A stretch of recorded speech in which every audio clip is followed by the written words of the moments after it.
آج 8 مئی ہے، جمعرات کا دن ہے۔ میرے ہاتھ میں 20,000 روپے ہے۔ 20,000 الحمدللہ۔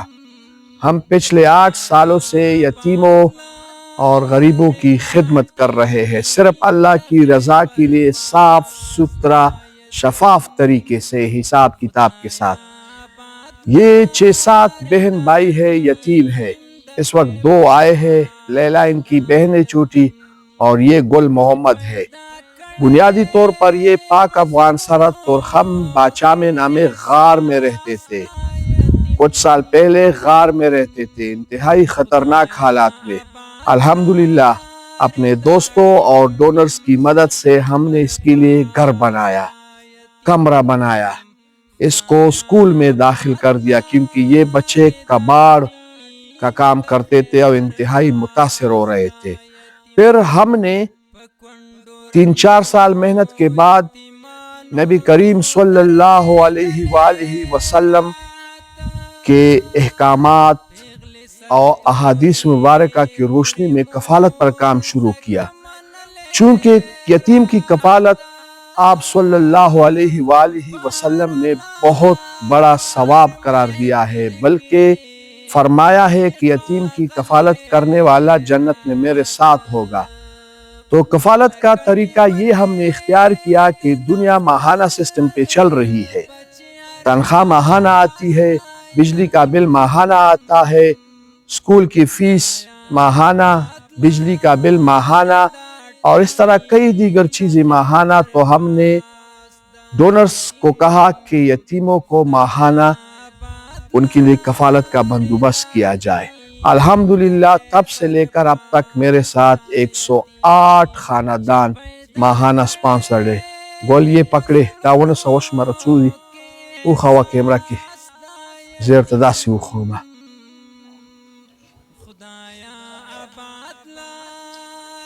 یہ پیسے مرداد خیل کا ایک نوجوان ہے، ان کی امانت ہے۔ چودی 20,000 مخ کے چورات لے مخ کے 15,000 اوس چورات جی بس 20,000 15,000 کمی ہوئی۔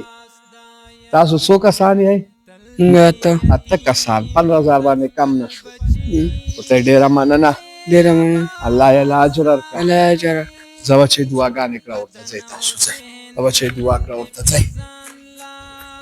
ان کے لیے پہلے ماہانہ 15,000 آتے تھے، چونکہ مہنگائی کا دور ہے تو 15,000 میں ان کا گزارا نہیں ہوتا تھا۔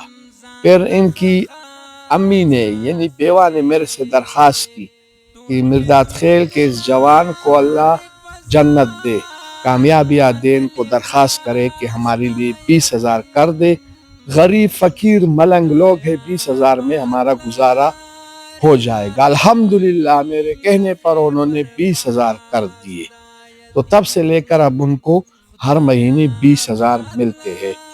اب آپ یہ نہ سوچیں کہ ہم پیسے کیوں دیتے ہیں، ہم پیسے نبی کریم صلی اللہ علیہ وآلہ وسلم کی کفالت، یتیم کی کفالت کی روشنی میں تب تک دیں گے جب تک یہ گل اور لیلا اور ان کی 2 اور چھوٹے 5 بہنیں بڑی نہیں ہو جاتی، یعنی جب تک یہ بالغ نہیں ہوتا اور اپنے پیروں پہ کھڑا نہیں ہوتا تب تک یتیموں کی کفالت ہمارے ذمے ہے، تب تک ماہانہ ان کو پیسے ملیں گے۔ جب یہ 18 سال سے اوپر ہو جائے تو پھر یتیم کی کیٹیگری میں نہیں آتے اور خود محنت کریں گے۔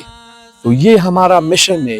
آئیے، دنیا ویسی بھی فانی ہے، یتیموں کی کفالت کرے، ون ٹائم کفالت نہیں، بغیر حساب کتاب کی کفالت نہیں، لنگر خانی نہیں، دسترخوانے نہیں، ماہانہ ان کو اس طرح کیش دیا کرے، کیونکہ اس کیش میں یہ فائدہ ہے کہ یتیم کی جو مرضی اپنے لیے لے لے۔ اگر آپ ان کو دسترخوان پہ بٹھاتے ہو تو کیا فائدہ، آج کالے گا کل کیا کرے گا۔ تو اسی طرح اگر آپ ان کو کپڑے لے کر دو اور ان کو میڈیسن کی ضرورت ہو تو پھر کیا ہوگی۔ ان سارے تناظر میں بہتر عمل اور بہتر چیز یہی ہے کہ ان کو کیش دے، چاہے اپنے لیے کھانا لے، چاہے اپنے لیے کپڑے لے، چاہے اپنے لیے دوائیں لے، یہ اوریجنل کام ہے۔ لیکن ضروری یہ ہے کہ 2 نمبری نہیں چلتی، چوری نہیں چلتی، ہیرا پیری نہیں چلتی۔ اور میں بار بار یہی کہتا ہوں کہ حساب کتاب دکھایا کرے۔ نیکی کی کام میں کوئی تنخواہ نہیں، یہ رضاکارانہ کام ہے، اللہ کی رضا کے لیے ہے۔ اور آپ نے اگر تنخواہ لی، حساب کتاب چھپایا، ڈونرز چھپائے، پیسے چھپائے، تو پھر آپ رونگ نمبر ہے۔ اللہ آپ کو ہدایت دے اور اللہ ان سب کو اجر دے جنہوں نے میرے ساتھ 108 فیملیز کو سپانسر کیا ہے، اور ماہانہ ان کو لاکھوں کروڑوں روپے آتے ہیں۔ جزاک اللہ۔